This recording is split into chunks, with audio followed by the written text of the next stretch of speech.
Salut les EB6, aujourd'hui notre cours est un cours de grammaire dans lequel on a déjà... C'est dans lequel j'ai oui. Salut les EB6, aujourd'hui notre cours est un cours de grammaire divisé en deux parties. La première partie c'est la phrase et la deuxième, les 4 types de cette phrase-là. Alors, on trouve la première partie dans notre livre unique de français à la page 28-29 et la deuxième partie à la page 46-47. Allons ensemble pour commencer. Qu'est-ce qu'une phrase? Une phrase, c'est une unité grammaticale constituée de mots organisés ayant un sens bien déterminé. À l'écrit, une phrase commence par une lettre majuscule et se termine par un point, c'est-à-dire une ponctuation forte comme un simple point ou bien un point d'exclamation ou bien un point d'interrogation. À l'oral, c'est l'intonation de la voix qui marque le début et la fin d'une phrase, si c'est ascendante ou descendante. Alors, comme j'ai déjà dit, une phrase, c'est un ensemble de mots qui est bien organisé, c'est-à-dire les mots dans une phrase ont un ordre précis à suivre, c'est-à-dire je ne peux pas, par hasard, renverser ou bien déplacer les mots pour y avoir un sens bien déterminé. Alors, à l'écrit, une phrase commence par une lettre majuscule et se termine par un point, tandis que, à l'oral, c'est l'intonation de la voix qui marque le début et la fin de la phrase. Par exemple, si je veux demander une question, ma voix sera « Je peux venir avec vous ?» Alors, on remarque comment l'intonation de la voix, c'est elle qui change pour savoir si c'est une phrase simple ou bien si c'est une question. Alors, comment construire une phrase? Tout d'abord, je peux commencer par le noyau, c'est-à-dire qui. Alors, je dois mettre un sujet, par exemple, mon beau poisson rouge. Ensuite, je dois mettre un verbe, c'est-à-dire fait quoi, ce sujet-là. Alors, mon beau poisson rouge nage. Quand, où et pourquoi, et ainsi de suite. Il faut à chaque fois ajouter une information si c'est nécessaire à ajouter cette information-là. Alors, un simple schéma qui résume ce qu'on a déjà dit, que la phrase a un sens complet, commence par une lettre majuscule et se termine par un point. Elle sert à raconter quelque chose, à demander une question ou bien à exprimer un sentiment. Cette phrase-là peut être divisée en deux parties. Une phrase verbale, c'est-à-dire une phrase qui contient un verbe conjugué, et faisez attention au conjugué.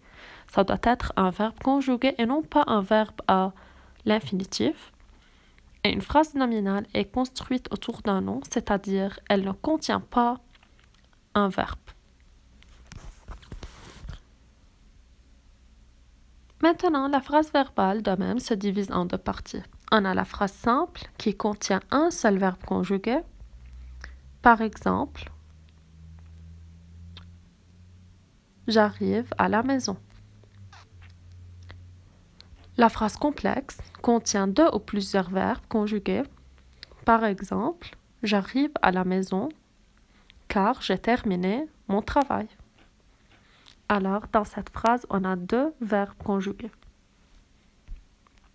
Alors, comme j'ai déjà dit, une phrase simple contient une seule proposition, c'est-à-dire un seul verbe conjugué, et la proposition, c'est-à-dire une partie de la phrase dont elle a un sens complet. Et une phrase complexe, elle contient plusieurs propositions, donc plusieurs verbes conjugués. Alors, la phrase a deux formes, ou bien la phrase affirmative, c'est-à-dire la phrase dans laquelle j'exprime mon accord, c'est-à-dire je peux utiliser le oui, ou bien la phrase négative, c'est-à-dire qui sert à nier, à exprimer un désaccord, c'est-à-dire je n'accepte pas quelque chose. Alors je peux utiliser le non. Alors, exemple des phrases affirmatives et négatives. Par exemple, le cheval saute la haie. C'est la forme affirmative. Alors je peux dire oui, le cheval saute la haie. Tandis que la forme négative, le cheval ne saute pas la haie. Ou bien je peux dire non, le cheval ne saute pas la haie. Ou bien, autre exemple, papa a fini de construire la niche. Alors c'est une phrase affirmative puisque je peux utiliser le oui.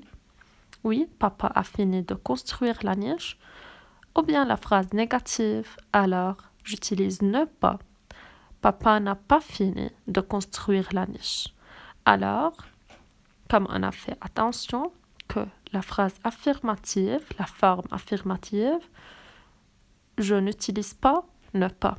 Tandis que dans la forme négative, alors pour exprimer la négation, j'utilise ne pas. Ou bien ne jamais, ne plus. Alors, dans la phrase négative, on ajoute ou bien des locutions adverbiales, c'est-à-dire comme ne pas, ne jamais, ne point, et des déterminants ou de pronoms accompagnés de non, par exemple ne personne, ne aucun, ne nul. Maintenant, la deuxième partie de notre cours, c'est les types de la phrase. Alors,